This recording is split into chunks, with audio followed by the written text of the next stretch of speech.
I began a series dealing with the 7 deadly sins. We interrupted it for a time. I'd like to return to it this morning. And if you recall the chart we were dealing with, these deadly sins, a sermon about sin can get pretty old pretty quickly. So we're looking also at the lively virtues on the opposite side of the chart that are the goal, the opposite of the deadly sin. But just so this doesn't become some kind of chart on a wall, we also listed healthy habits that help us move from the deadly sin to the lively virtue. We talked about pride, greed, and envy, their opposite being humility, contentment, and security, and the practice of worship, generosity, and gratitude that help us move from that left side of the chart to the right. This morning, we're going to deal with 2 other deadly sins that are closely related to each other again, and are probably the most difficult of the 7 to talk about because they can be a little embarrassing. They are lust and gluttony. Much like greed and envy, lust and gluttony are related. They have this in common. Both of them have to do with the desire for good things which has gone out of control. The desire for good things, that's okay, but the desire has gone out of control. Let me give you just a bit of background. The people in the Greek city of Corinth made a lifestyle out of excess.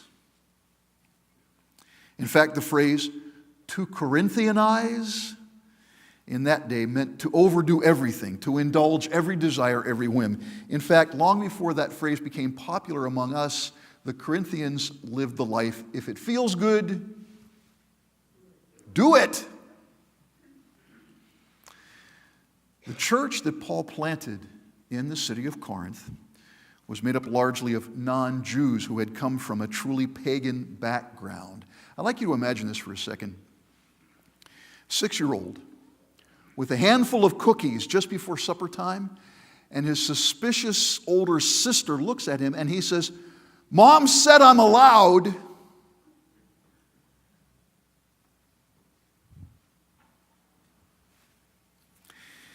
Some of those young Christians in Corinth were saying, "I'm allowed, everything is permitted to me, I can do whatever I want." Where in the world did they get an idea like that? Either from a bad theological system they had become a part of, or a misunderstanding of something Paul said.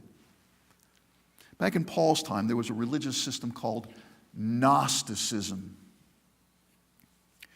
It taught that your pure soul is imprisoned inside this evil body. And it led to 2 very different but related wrong thinkings. The first was, you've got to discipline this body, keep it under control, punish it if you need to, but don't let it have its own way. The other thinking was, since my body and my soul are not connected, and the body's going to die anyway, what does it matter what you do? Do whatever you want. It won't affect your soul at all. Maybe these young believers who were saying they could do anything got their thinking from this one kind of Gnosticism that said, do whatever you want, it doesn't matter. Or they may have heard Paul say, in Christ you are free. That's good, solid biblical thinking. But they took it the wrong direction and said, Paul said I'm free, I can do whatever I want. And so Paul had to write to them and say things like, you are saying I'm allowed to do anything, but not everything is good for you. The whole container of Halloween candy is not good for you. And even though I am allowed to do anything, I must not become a slave to anything. Something that we sometimes lose sight of is the fact that the Lord designed us to experience pleasure and joy in this life. Lust and gluttony are desire for good things that has gone out of control. Of the 7 deadly sins, I think lust is probably the most shameful and most guilt-inducing. Fills us with remorse, and we're afraid of where it might go if it takes over and we can't get control of it. But how do you get control when it's something so deep and burns so bright, and the whole culture around us is just saturated with the urge to do whatever feels good? There's an often told story about an elderly retired professor at Princeton Theological Seminary who had a conversation with one of the seminary students who was struggling with the issues of lust. And the young student said to the professor, "At what age is this problem no longer a problem?" And this professor, well-respected, godly man, said, "I can't tell you for sure, but I know it's someplace past 82. And he, of course, was 82. It's not the kind of issue that just goes away because you're a certain gender or a certain age. And life experiences may have dampened or cooled, but the concern is still there. The first thing we need to say, and this partly is, part of the reason this is difficult to talk about is some of us wrestle so much. Sex is a good thing, designed by God and intended for us. It's one of the means by which God helps to establish intimacy. I'm going to define lust as excessive and demeaning sexual desire. Lust is desire run amok, like a river that is so beautiful and wondrous when it stays within its banks, but when it overflows and gets out of control, it's destructive. Sexual desire is the same way. Not only is it excessive, but lust also is demeaning. First, it separates sex from relationship. This is God's intent, and sex is one means to that. Second, lust separates getting from giving. Sex was designed as a sharing. Lust is only interested in getting, not sharing at all. And thirdly, lust tries to separate the body from the soul. Remember the Corinthians who said, "Your body doesn't affect your soul whatsoever." The phrase, "everything is permissible to me," implies your body doesn't affect your soul. And it simply isn't true. A number of years ago in the movie Indecent Proposal, you may remember this movie. Robert Redford offers Woody Harrelson $1 million to spend a night with his wife, played by Demi Moore. Initially, Woody and Demi refuse. That's unfaithfulness, we're not going to do it. But as they talk together and begin to think about what $1 million could do for their lives, at one poignant moment in this movie, Demi makes the statement, "It's only my body. It's not my mind, and it's not my heart." This thinking is not modern. We've seen it's as old as the Gnostics, and it's still misguided because everything we do in our bodies affects our souls, for good and for bad. That one night ruined both their lives. We were designed for something better than lust, and the thing we were designed for, the thing we long for, is love. We could have chosen words like chastity or purity, but I think love expresses the full range of what is the opposite of lust. It reminds us that sex is not primarily about pleasure, but about relationship. And sex is not the only means by which to discover that relational interest in someone else. There are so many ways to develop closeness and sharing. And I love the way one writer expressed it. You don't have to be sexually active to be sexually alive. Anytime you express your maleness or your femaleness by the way you dress, by the way you see the world, by the way you relate to the opposite sex, is God working through you to be fully alive. Ultimately, it's meant to point us to the beauty and wonder of loving and being loved by someone else.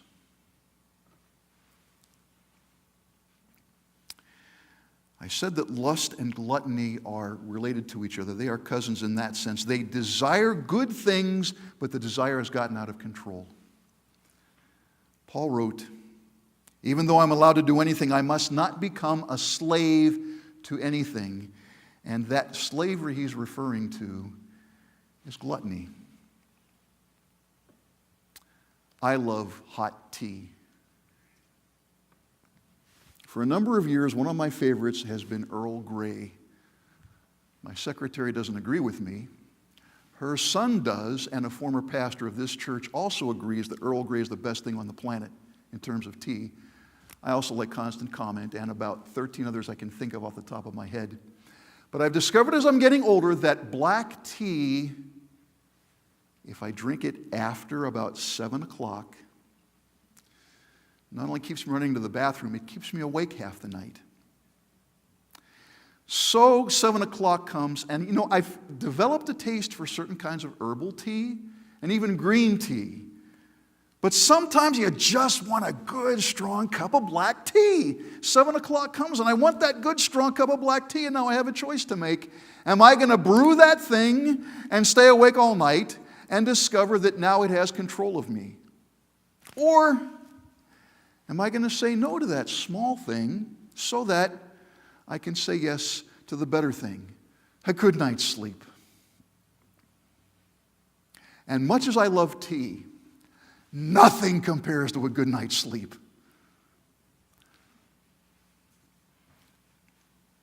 What's wrong with gluttony?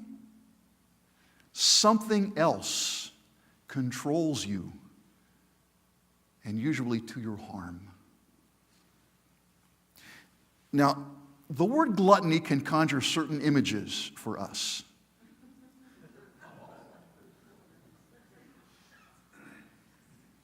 But the fact is, not every kind of gluttony fits these stereotypes. Are you familiar with C.S. Lewis's classic, The Screwtape Letters? A senior devil is writing to his junior nephew about the fine art of tempting a human being. The nephew's name is Wormwood. My dear Wormwood, the contemptuous way in which you spoke of gluttony as a means of catching souls in your last letter shows only your ignorance. One of the great achievements of the last 100 years has been to deaden the human conscience on that subject. We have concentrated all our efforts not on the gluttony of excess, but on the gluttony of delicacy.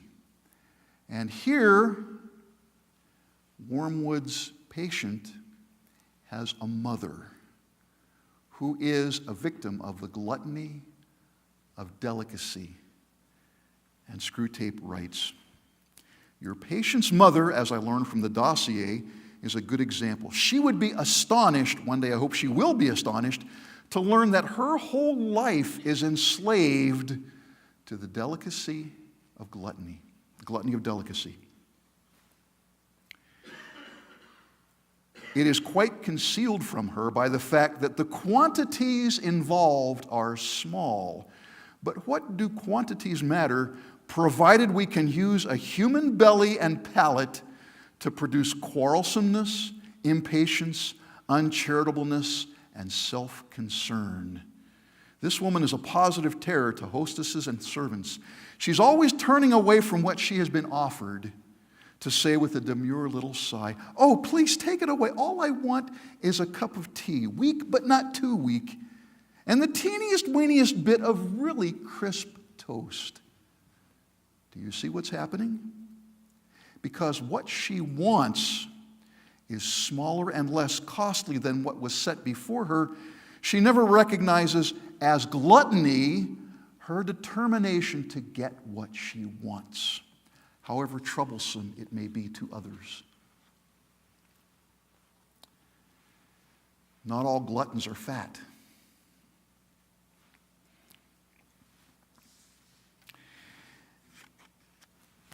This gluttony of delicacy is a reminder that we live in a culture that capitalizes on gluttony. I'm going to ask a dangerous question. How many of you have been to Shady Maple?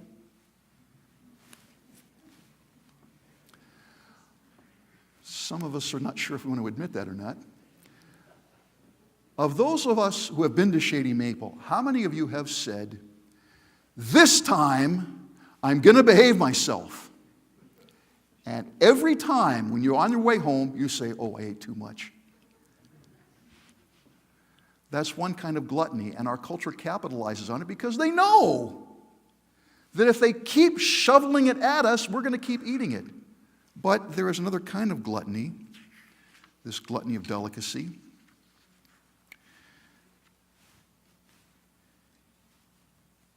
Most steak places I've been to have brought the steak, and the waitress will say, "Will you cut this steak to make sure it's done the way you want it?"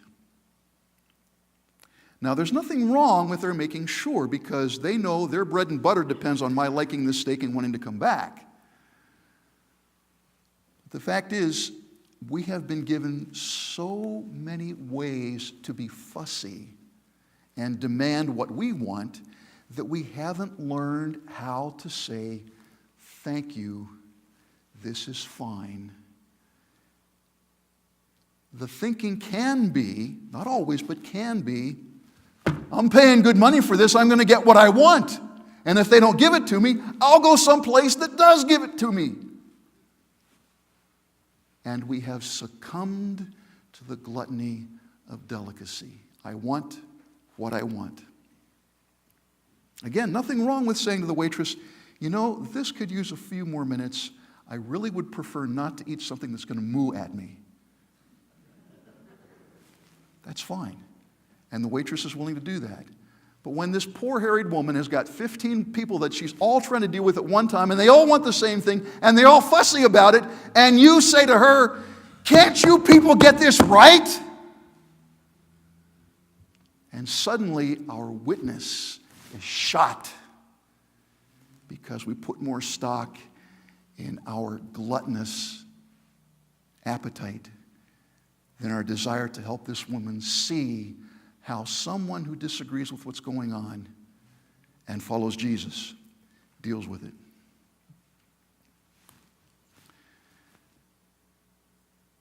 The difficulty with gluttony is it's not just about food. Anything can become an occasion of gluttony. Your clothes, your cars, your TV, this thing. I talked to the kids about spending 4 hours in front of the TV set with a video game until you get to whatever level is just about at the end. It's gluttony. Desire for a good thing out of control. And that thing then begins to control you. Along with this concern for being controlled by something, there is another reason why the constant indulging of appetites is wrong. Paul tells the Corinthians, "Do you not know that your body is a temple of the Holy Spirit who is in you, whom you have received from God? You are not your own. You were bought at a price. Therefore, honor God with your body." This wondrous thing, more than almost anything else that is yours and uniquely yours, this body that you've lived with all your life, is not really yours.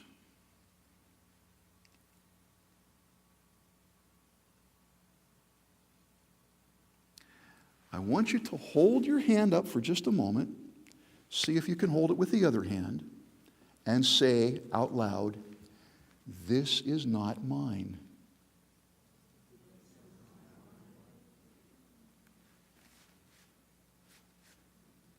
I've been dealing with this thing for 61 years, and it sure looks like mine. I could tell it apart from every other hand in the world, and this looks like my hand. And Paul says, nope. If you belong to Jesus, that is God's. Therefore, the way you deal with your body, the way you treat your body, is a spiritual issue. You are renting. You are leasing. Therefore, you are responsible for what happens to this body. You can't control much of it, but what you can control, like abusing the body inappropriately, like maintaining a high-stress lifestyle, which is proven to be bad for your body, and not doing anything to change that.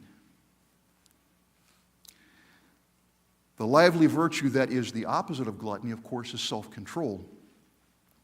So now how do we move from the issues of lust and gluttony over to love and self-control? Let's talk about the healthy habits of fasting and feasting. Fasting? Do we really have to talk about that? I've got a party to go to this afternoon, and you're talking about fasting? Paul is saying that getting control over our bodies is essential to both physical and spiritual health. Fasting is simply the practice of saying no to something good so that you will be strong enough to say yes to something better. It's saying no to the cup of hot tea at 7 o'clock when it's black tea so that you can say yes to the good night's sleep. And by saying no to the small things, you strengthen that capacity so that when the temptation comes further, you're able to say no to something even stronger and then yes to something better. When you skip a meal for lunch and you do it to honor the Lord, you're saying, I want you more than this meal, Lord. When you turn off the radio and leave it off for Lent, Lord, I want to hear your voice more than I want to hear the radio. But if the only strategy for beating lust and gluttony is to say no to small things, eventually the temptation will get so strong that you will give in, even if you have a strong no. And so, along with fasting, saying no to small things and learning to say no to the larger things with that practice is the practice of feasting. Wait a minute, I thought you just said Shady Maple was a problem. Feasting in this sense, filling our souls with the things that really satisfy our God-given desires. Let me give you some examples. Feast on beauty. Take the time to look at the rose and smell the rose and listen to the rose. Take the time to watch that sunset. Our world is full of so many beautiful things. You walk in here on the Sunday morning, and those instruments create the kind of atmosphere that you feel like you want to be here. That's a version of beauty. Sitting up and watching Cora sitting on Ken's lap. It was so much fun, and she's very calmly, quietly sitting there for a couple of minutes.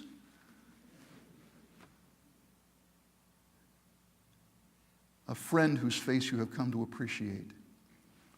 Feast on beauty. Secondly, feast on fun. Yes, sex is designed to be fun, and it's one way to enjoy it, but there are so many other ways to have fun. Doing those things that you really enjoy that take your breath away, that get your heart pumping. Good things, feast on them. And thirdly, feast on relationships. Janice and I got to spend time with Lindsay and Sam on Friday and Saturday this week. Janice hasn't stopped laughing. We feasted on my daughter and her boyfriend for 2 days No wonder we feel so good. Feast on relationships with people. We were designed to enjoy the good things of this life. And so fasting and feasting teach us these two healthy habits can help you exchange lust and gluttony for love and self-control. The surest way to say no to temptation is to be so busy saying yes to God and His good things that you don't have the time or the energy or the interest for the things you ought not to. Pray with me.